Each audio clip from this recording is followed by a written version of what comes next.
Social media, they don't have those guardrails up. It's not for everyone.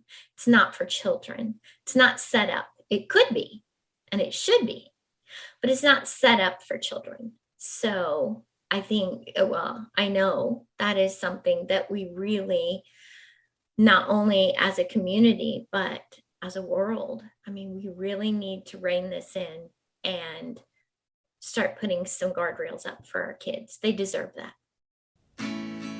Welcome to the Healthy Screen Habits Podcast. I'm Hillary Wilkinson. Whether you're starting your parenting journey with a newborn or looking to connect with your teen on technology, let's learn some new healthy screen habits together.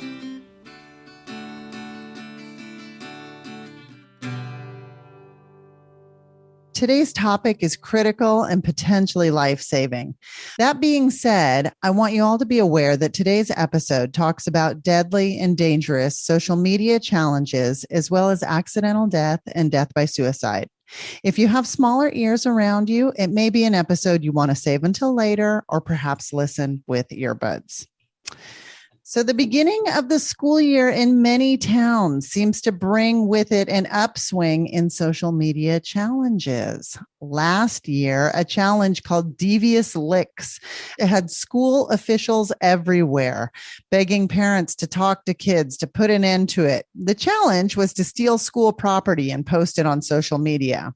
It was funny for some, a nuisance for others, and expensive for all, as new soap dispensers, signs, and items all had to be replaced. So it's important we open these conversations with our kids about social media challenges, because often the full impact of these challenges is not understood. My guest today is Joanne Bogard, a mom who has become a powerful force of awareness building and education on online challenges. Sadly, horrifically, this was not by choice. Joanne's life immeasurably changed when her 15-year-old son, Mason, died accidentally through participation in a social media challenge known as the Choking Challenge. We're going to hear all about it later. Joanne, thank you so much for being here today. I really want to honor and I want to amplify Mason's story and help you with your passion to educate parents about deadly social media challenges. And I think because of this topic, I just want to do a quick check-in with you and ask, how are you today? Today's a good day. Yeah. You know, there are days and then there are other days, and today's a good day. So okay. Well, yeah. I thank you for being here, and I'm glad for every good day, for each good day there is. So I think one of the hardest things with teens and these challenges is developmentally, they hit them in all the right spots. They're wired to be pulling away from us as parents and trying new things. They want to do risk taking and kind of garner attention from their peers. Peer pressure is at this whole new level of importance, as well as they're trying on new personas. Yet they don't have a fully developed brain that can understand completely the finality of their actions.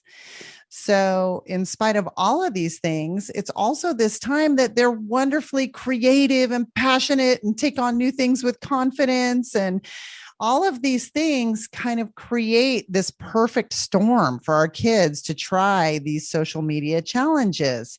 And I know I've listened to your story about Mason, and I look at your family, I look at your story, and I think, that's me. I mean, there is nothing about your story I don't identify with. That being said, I really would like to hear about Mason. What kind of guy was your boy? Mason was, he was our outdoor, adventurous, funny. He was just full of life, so full of life. Typical 15-year-old boy. He wasn't really into the social media as much. He would rather be fishing or hiking, but he did watch a lot of YouTube videos. That was his platform, his go-to platform. And it was typically on how to make a better fishing lure, how to, forge things, how to do all of the creative side of Mason. So typically when we go and find him, he was at his workbench, had his phone set up, watching a YouTube video, trying to tie a new knot or do something new. So that was typically Mason.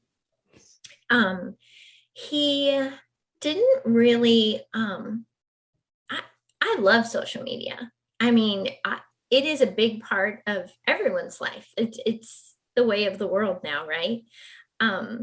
So I do love social media. It allows me to communicate. It allows me to run a side business. It allows me to do a lot of things that I like to do. But with that being said, social media platforms, they don't have those guardrails up. It's not for everyone. It's not for children. It's not set up. It could be, and it should be, but it's not set up for children. So I think, well, I know that is something that we really, not only as a community, but as a world, I mean, we really need to rein this in and start putting some guardrails up for our kids. They deserve that. I agree. I agree completely. And I like that you kind of bring up that there's a very good side to social media as well. And these challenges, I mean, social media challenges got their start in a positive light. The first one I can remember really going through was many of us remember the ice bucket challenge back in 2014, and they raised over $100 million for ALS research by people dumping ice buckets over their head and then challenging the next person. And so were you guys aware of, I mean, I think it's kind of a moot point to say, were you aware of social media challenges? If you're engaged in social media, you're aware of the challenges, but were you aware? Everyone is, though. I mean, I am still shocked when I mention them and they're like, what's a challenge? There are still people out there who, if that's not a part of your world, if that's not what you're looking at, if you don't have teenagers, or if you're not reading those particular news articles that are coming to your feed, that everyone is not aware, which is why I do what I do. It's why I tell our story. So hopefully we can spread awareness and make people understand that these are out there and that we do need changes put in place. So I had heard of challenges as far as I think I had heard of the ice bucket challenge, of course. And as far as a dangerous one, I had heard of the Tide Pod challenge. That was one that I had heard of. And ironically, 2 weeks before Mason's accident, he came to me, and I was the mom who had everything in place. I mean, I did everything a parent could do. I had watchdog apps on their phones. I sat down with them on Sundays and looked at their phones and said, hey, what's going on? Let's see what you're texting your friends, and just trying to guide them to that safe online world. And when I saw something, maybe something they said to a friend or something, reminding them body language isn't present. You got to, make sure you soften those edges, when you're speaking to people online. So just those little things. But I had all of that in place. We had candid conversations. So 2 weeks before Mason's accident, he came to me with his phone and he said, hey, Mom, check out this funny video. And I watched it, and it was a challenge, but I don't remember honestly which one it was. But it was a challenge.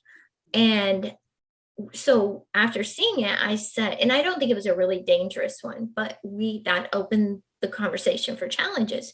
So I said, buddy, you realize that some of these challenges can be dangerous. So you need to be careful. You need to watch what you're, allowing your brain to take in. You need to kind of think forward, think about it. Is this safe? Is this something that's, going to hurt someone or me? Or, make sure that what you're watching is okay and that you're proud of what you're watching. And he said, I know, Mom, I would never do anything that would hurt me.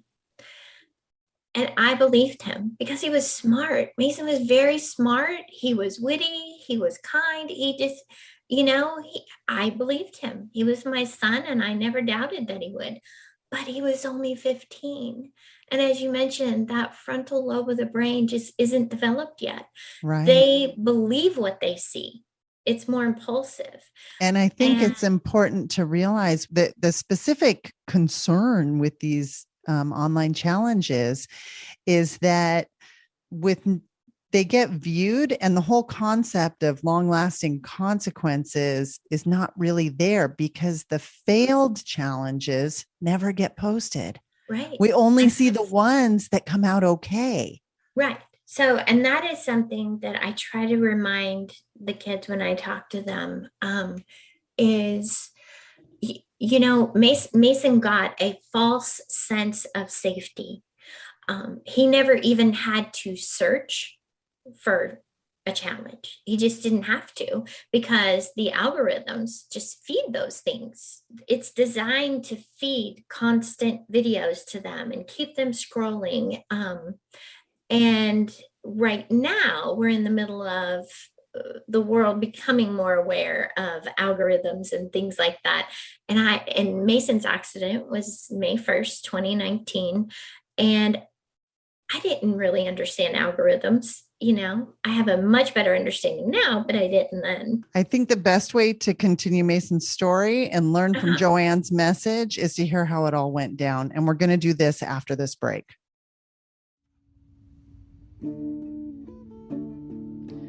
Did you know anyone in a U.S. state, territory, or tribe who needs suicide or mental health related crisis support, or who has a loved one in crisis, can connect with a trained counselor by calling or texting 988. 988 is the easy to remember number that reaches what is commonly referred to as the Lifeline, a network of more than 200 state and local call centers funded by the U.S. Department of Health and Human Services. Formerly known as the National Suicide Prevention Lifeline, the full name has changed to the 988 Suicide and Crisis Lifeline. 988. It's the 911 for mental health.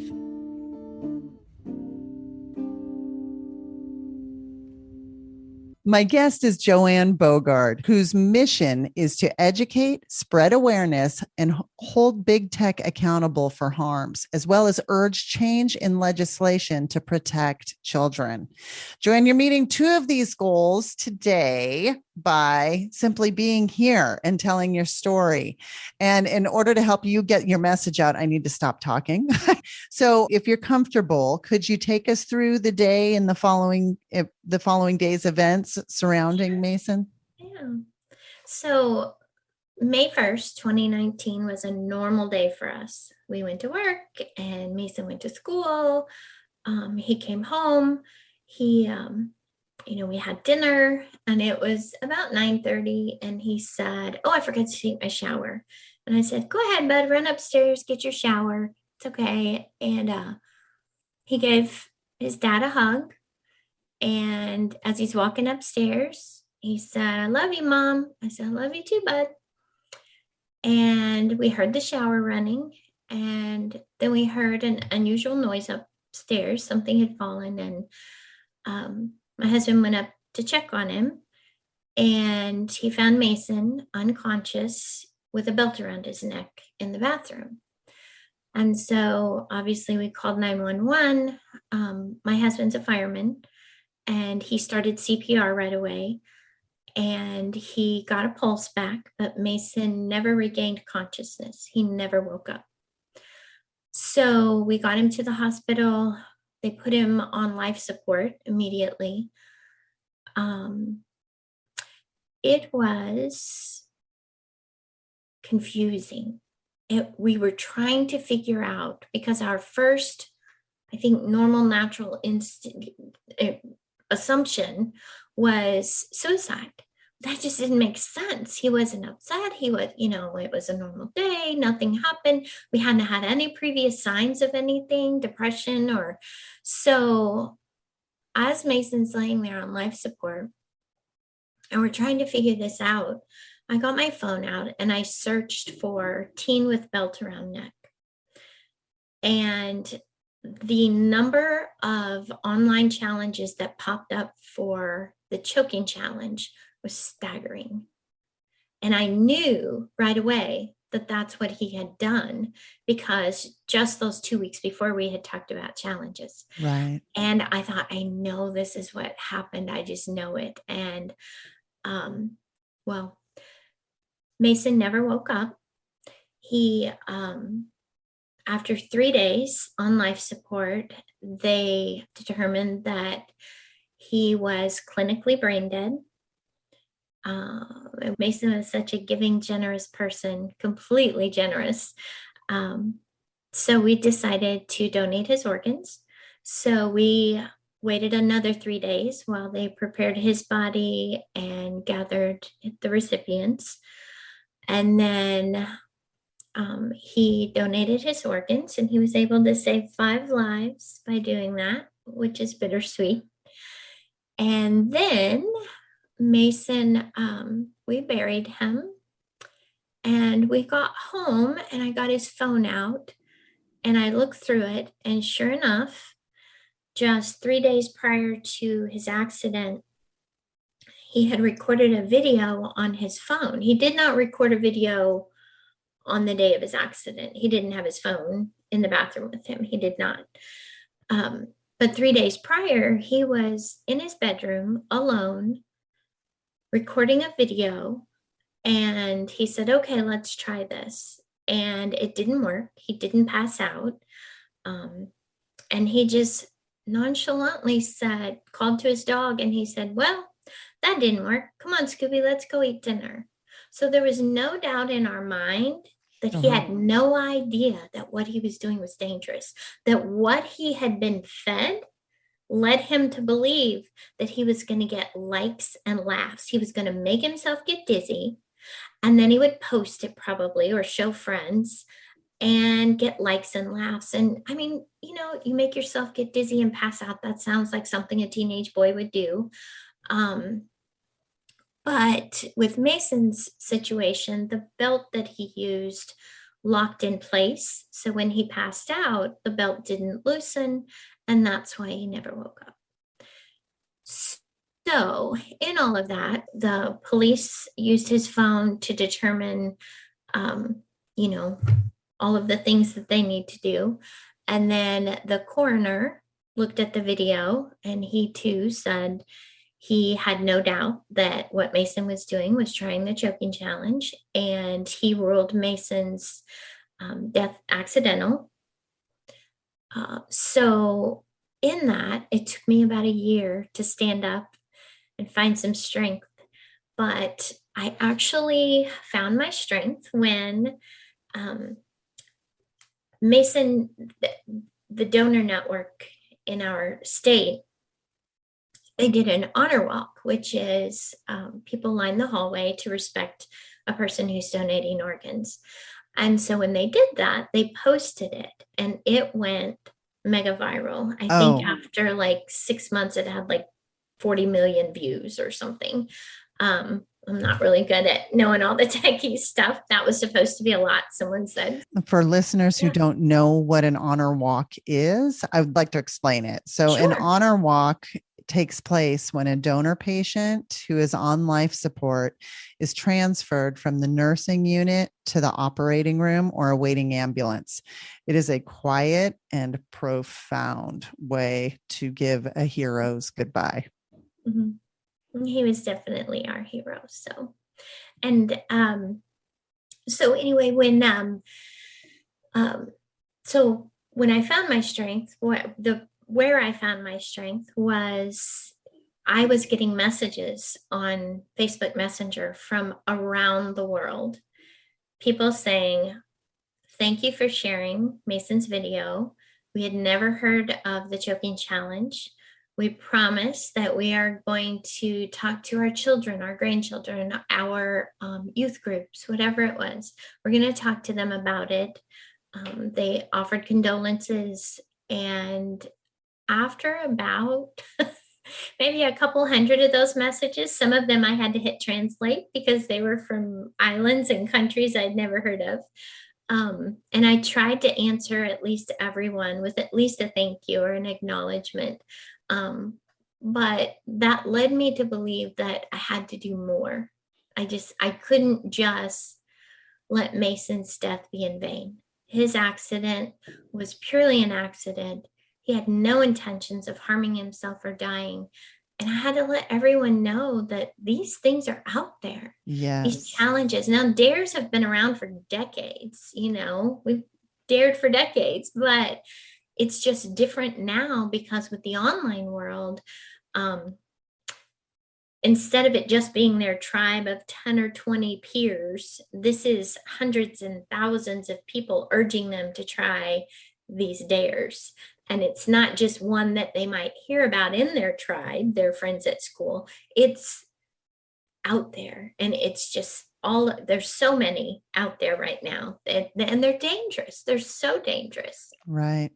And you talk about these kind of collective groups. And within that, I'm kind of wondering, do you think that, like, obviously there's people egging them on, but what sort of role do you think that maybe persuasive design in technology with like the autoplay and the algorithms that we now know exist, like, do you think they had a role in this event? I absolutely believe that. And I cannot encourage parents enough to do those things that they need to do. Turn off that autoplay, put time limits. There are so many things that we need to do as parents, but as parents, we can only do so much. Oh, yes. I did everything that I knew how to do, that I was knowledgeable about, but there's so much out there. And the platforms, they are designed to keep people engaged. And that includes children. Yes. As long and as much as they can, it includes them. So, they don't have to search for monkeys wearing t-shirts, by whatever video or search they've done, or their friends have done, or a mutual friend online has done, that algorithm is going to say, I wonder if Mason would like this video. I'll send it to him. And so those things are actually fed unwittingly to the user's knowledge. They're fed to all of us. And, sometimes I like that. I like autocorrect. I like when my phone knows the word I'm trying to type and I don't have to type out the big long word. So some of those things have a place. They do. But other things like this, they just have no place in a child's hand. I have the entire world in the palm of my hand with my phone, and it's genius. It is brilliant for someone to think of that. And I love that, but I don't love it for everything. Every aspect of it is not safe and it's not healthy. So it just needs a reboot. It needs to be reset. The internet just needs this big reboot that says, let's fix it and let's fix it right. Let's make it safe and put guardrails up and let's do it right. What are you aware of any legislation or guardrails that we could be keeping our eyes out for? Absolutely. COSA is a bill. It's a bipartisan bill that Senators Blackburn and Blumenthal introduced that. And that is one that I mean, if we could get that passed, that is such a groundbreaking law that would help so much with some of the problems that are out there. I'm not familiar enough with COSA to be able to describe it succinctly. Do you happen to know? Yeah, so let me read. So the COSA bill would impose new safeguards, tools, and transparency requirements for minors online. That's basically what it's going to do. It's going to keep them safe online. It's going to put those guardrails up. So let's see. I'm going to read this because sure. I like to get it just right. So the bill applies to entities that are commercial software application or electronic service that connects to the internet and that is used. So your phone, your computer, your tablet, any of those things that you use that use the internet. One thing I always encourage parents to remember is, a lot of our kids have gaming systems, and we forget that YouTube and all of those platforms are also on gaming systems. So when you put those safety features on, don't forget they have accounts on their system too. So you kind of need to keep an eye on that too. It's a very good tip. We've had COPA, which is the Children's Online Privacy Protection Act. That has been around since before we had computers in our homes. So it's outdated. And COSA is that bill that updates that in considering children when it comes to online safety. Great. Thank you for all of the information on that. So we have to take a short break, but when we come back, I'm going to ask Joanne Bogard for her healthy screen habit. We love what we do, and we wouldn't be able to do it without the generous donations provided by our listeners and followers. We want to extend special thanks to the Doctors Petty for their unwavering support of the podcast and organization. If you'd like to make a difference and contribute to the education and empowerment of families building their healthiest screen habits, please go to healthyscreenhabits.org, find the Take Action tab, and scroll down and click the Donate button.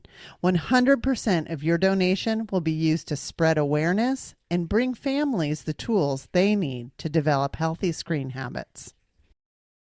My guest today is Joanne Bogard, a mom of 3, 2 adult children, and 1 Mason who is forever 15.